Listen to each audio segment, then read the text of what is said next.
How did the Polis administration hire a leader under investigation by state prosecutors? She was fired today. A hub for the Vietnamese community in Denver could be bulldozed for new development. Losing the community, really, like that's how it feels. And 492 Fridays now, we've gone out and asked people what is good in their lives. This is the first jester. I really just like being a jester. Like, it's really fun. Like, I can express my feelings. That's tonight on Next. The state of Colorado fired an executive with the Behavioral Health Administration today. No mystery why.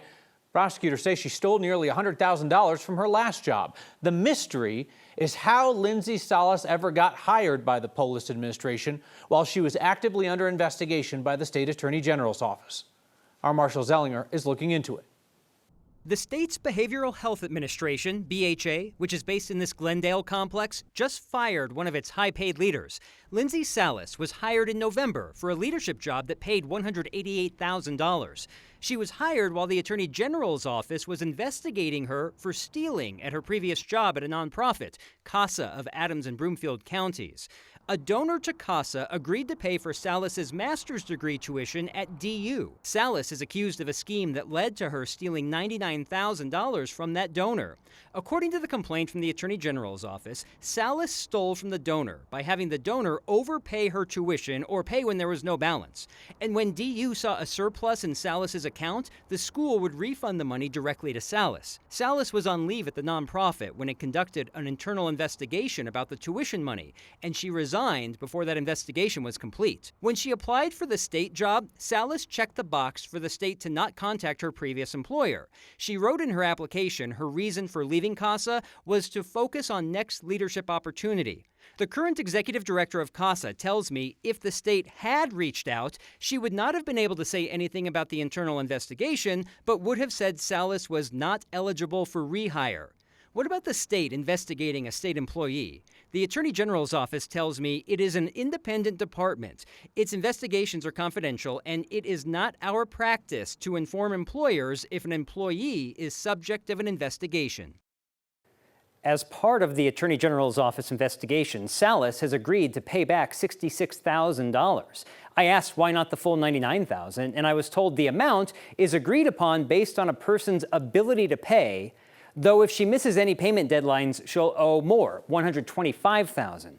CASA also sent its internal investigation to the local district attorney's office, which could still consider criminal charges, Kyle.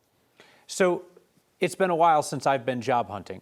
What I see on the internet is that it is not unusual to say, don't contact my current employer. Like, Right. Don't tell my boss I'm looking for work. But this, like, don't look behind that curtain over there. Whatever you do, don't look over there. The fact that it's an option, like the person's not working there anymore. You'd think that is something you do as a background check. And the governor's office told me a background check was complete.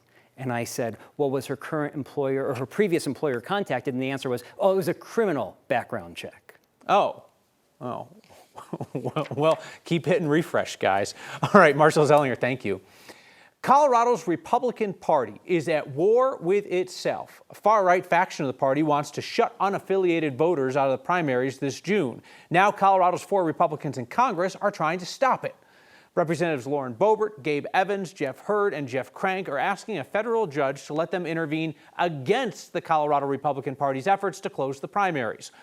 Hurd is the only one with a primary challenger in June, but all 4 reps say their campaigns would suffer because seeing the trends among unaffiliated primary voters can be a predictor of how their campaign will do in November's general election. The data could be especially valuable for Gabe Evans' campaign in Colorado's 8th district, which is expected to be one of the closest midterm races in America.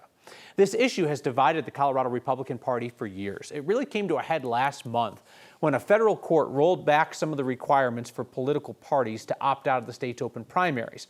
So now some party leaders are trying to kind of speed run through the legal process so they can exclude unaffiliateds from the primaries just weeks before ballots will be mailed. The Republicans who want unaffiliated voters out of their primaries will sometimes say it is so that they can have more conservative, more MAGA candidates. But other times, you'll hear them say that non-Republicans are meddling to pick more MAGA, more conservative candidates that will then lose in the general election. So, either way. The other contingent of Republicans who want unaffiliateds in says that unaffiliated voters being alienated is how Republicans will keep losing in this state. The teachers union in Sheridan and Arapahoe County says its members have unanimously voted to approve a deal brokered yesterday at the state capitol. More than 100 teachers walked out April 1st after months of stalled negotiations over their union contract. The teachers union says, quote, a vast majority of their demands were met in the tentative agreement ratified today. That includes their request to unionize other school staff like bus drivers. The president of the union says the deal includes protections for students who missed class during the strike. Democratic Governor Jared Polis called both sides to the Capitol yesterday to finalize the deal. He was growing increasingly frustrated that students were missing class for weeks. Both sides say they want teachers back in class by Monday. It has been an incredibly difficult, long, serious fight, and we are so excited to get back into our classrooms with our children where we belong, to give them the education they deserve. We need to be in the classrooms as quickly as possible, and we're encouraging the school board to make their decision today, tomorrow, this weekend if possible, so that we can be there Monday. Hitch and giddy up. School board is not scheduled to meet until Tuesday. We asked the district if they plan to meet earlier to approve the contract, have the teachers back on Monday, but the Sheridan School District, as usual, did not respond to our questions. A former co-owner of a funeral home where nearly 190 bodies were hidden was sentenced to 30 years in prison today. Carrie Helford faced 25 to 35 years under a plea deal on state charges of abuse of a corpse. Her ex-husband, John Halford, got 40 years in February. In 2023, an investigation found the couple had improperly stored 189 bodies at their funeral home in Penrose, that's near Colorado Springs.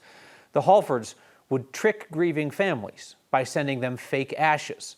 John Halford also got 20 years in federal prison on charges for cheating customers and defrauding the government out of nearly $900,000 in pandemic relief. Carrie Halford got 18 years from the feds on the same charges. I'm not exactly sharing a secret to tell you that some of Denver's best food is found along Federal. It is a cultural hub for a variety of communities and groups, which is why there is concern about what's going to happen to the Asia Center at Federal in Mississippi, where there are plans to tear it down and build apartments instead. Our Spencer Soysher has that. Vietnamese isn't spoken on most streets in Denver, but there's one street where you're most likely to hear it. Okay. Kathleen Ta's parents opened Golden Pho in the Asia Center in 2013, and it's more than just a nondescript strip mall in the little Saigon area on Federal Boulevard. This is just like the Viet community. Like, this is where everyone does their shopping. But they aren't sure how much longer the restaurant and the rest of the Asia Center will be here. Colorado will lose like a huge part of like the Vietnamese identity, essentially. This week, a developer filed plans with the city to demolish the strip mall, replacing it with a 4-story mixed-use building, ground floor retail, and affordable housing on top. I don't think anyone really knew until it was like posted on Facebook. The developers say this project is still in a very early exploration phase. There are no finalized plans and no timeline for construction. Just about 4% of Denver's population is Asian, and there's real concern the project will close businesses during construction and eventually price them out. Like, that's one thing that I know people are worried about, is because it's like it's so unknown what's going to happen. The developers say the property needs repairs that have been left unaddressed for too long. Maybe make improvements to like the area, don't like erase what is already here. The property group says they know the history and significance of this place. Kathleen sure hopes so. Losing the community, really, like that's how it feels. There's another complication here, the Bus Rapid Transit Project, BRT. We've seen what that construction has done to businesses along Colfax over the last couple of years who are struggling to survive.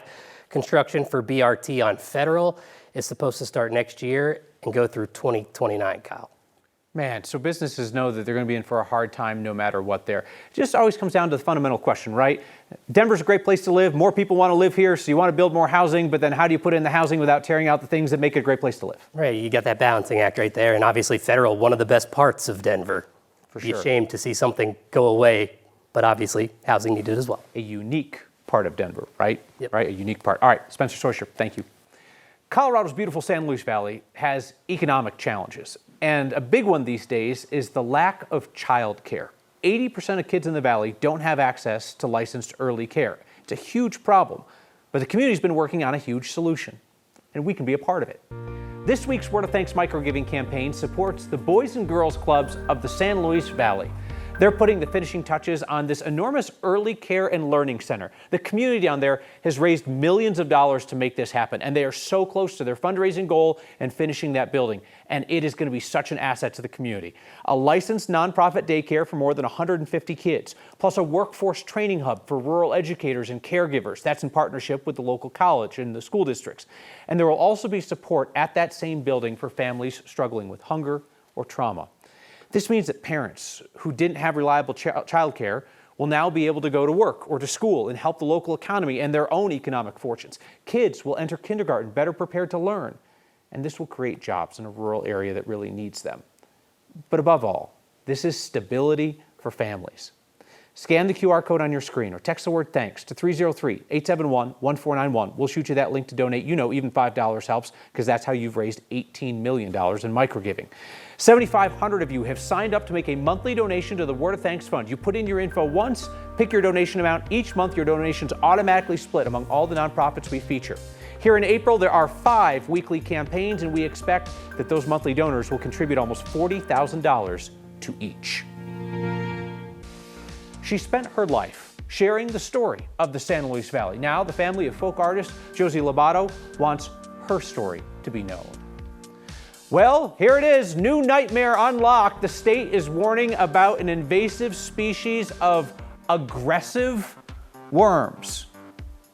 Hear ye, today thou art here for the Shakespeare Festival. To be or not to be? That is the question on most days, except for Fridays here on Next, when the question is, say it with me, what's your good news? That's next. A new invasive pest has made its way to Colorado. The Asian jumping worm is spreading along the Front Range. They found it from Boulder to Castle Rock. The worms are originally from Japan and Korea. They likely came to the U.S. in contaminated soil, like with plants. You can tell it's an Asian jumping worm as opposed to an American worm by its movement, right? The Asian jumping worms thrash around. They move a lot more aggressively than a typical earthworm. Also has a white band around its body. The typical worms do not. The state's agriculture department says these invasive worms, they harm soil and plants. They can drive out the normie worms. If you see an Asian jumping worm, you can report it on a form on the Department of Agriculture's website. They tell you don't move the soil and don't use the worms as bait. See now, Corey Rappenigan, I thought that we had a solution to a couple problems. You take all those Asian jumping worms up to Antero Reservoir and you just fish the living hell out of that reservoir before they drain it, right? You pull all that trout out and let the trout eat the invasive worms. I like the way you're thinking right there, because, I mean, the fish cannot resist a worm just thropping around like that. Man, what a creeper for sure, but could be useful in some ways for sure. We've got some relief coming our way here in the way of cooler temperatures and even some precipitation. Cold front's going to be here tonight. This is the impact on your temperatures in the morning. It's going to be cloudy, dreary, temperatures close to freezing here across the Front Range all the way out to the eastern plains, and that's going to have an impact on our afternoon high temperatures as well. We probably won't make it to 60 degrees, so it'll be an overall much cooler day, and it's going to stay that way likely all through the week, and it'll even have some rain chances. These are your rain chances in Denver tomorrow, admittingly not very big. Could get a sprinkle out of that early morning stuff, and then in the evening we got about a 15% chance to catch a shower.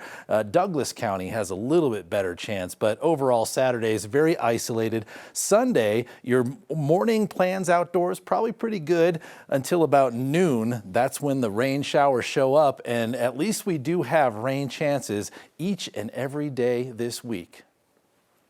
The stories of the San Luis Valley are woven into the work of folk artist Josephine Lobato. She helped revive and recreate a forgotten art form called colcha, style of embroidery brought by Spanish settlers to the Southwest. Lobato, who was a National Heritage Fellow, passed away over the weekend at the age of 90. Her family tells us her love for community lives on in her work. I've been focused on San Luis from the time that I started. All my work that I have done and I continue to do is focused on San Luis itself. I think for the San Luis Valley, she served as not only a storyteller, but a preserver of tradition and culture. She was everybody's grandma. She was everybody's Aunt Josie. My dad would tell us stories, and my mom, did her culture. It was very important for her to show her traditions and her culture through her art. She really embedded in us to keep our culture and our art alive.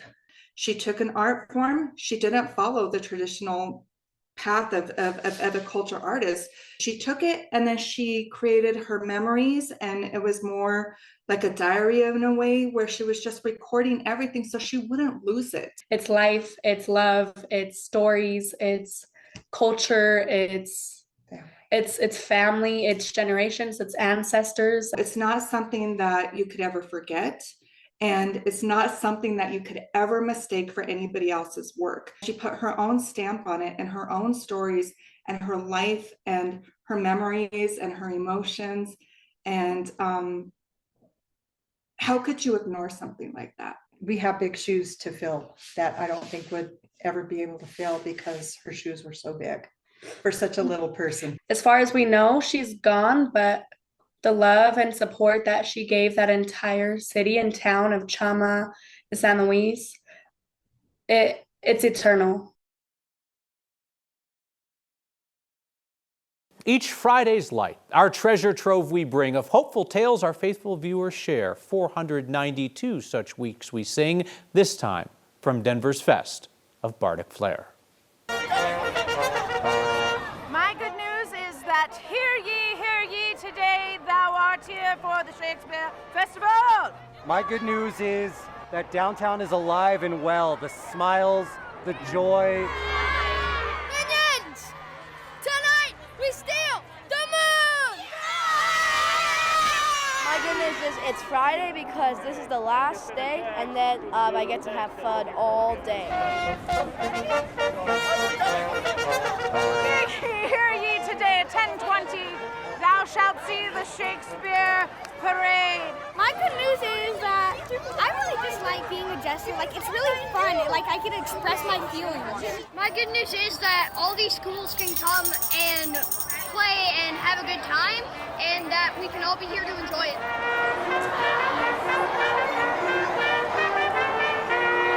My good news is I just had 13 elementary school kids who had never performed Shakespeare before in their entire lives just get up on a stage and show an audience what they've been working on. My good news is the Avs are up 3-0. Tell me why. We have 5,000 students doing Shakespeare. My goodest news is that we're down here with our students. We've got hundreds, maybe thousands of kids down here who have been working on their lines and their scripts. My good news is the kids love this. They do Shakespeare every year. Every year all the fourth graders learn all this and work so hard, and we love it.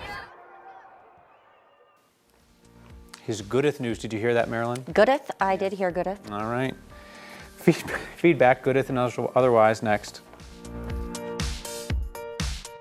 Feedback tonight is a scolding from Joe about my comment on using the invasive Asian jumping worms as bait. Joe says, don't take it lightly. That's how pine beetle kill started, taking it lightly. It's reality. Joe, I was joking, but it would be irresistible to have a worm as bait with a shaken backside. Jeff writes, dude, you look like a grape. And a text says, great Easter sports coat, Bad Bunny.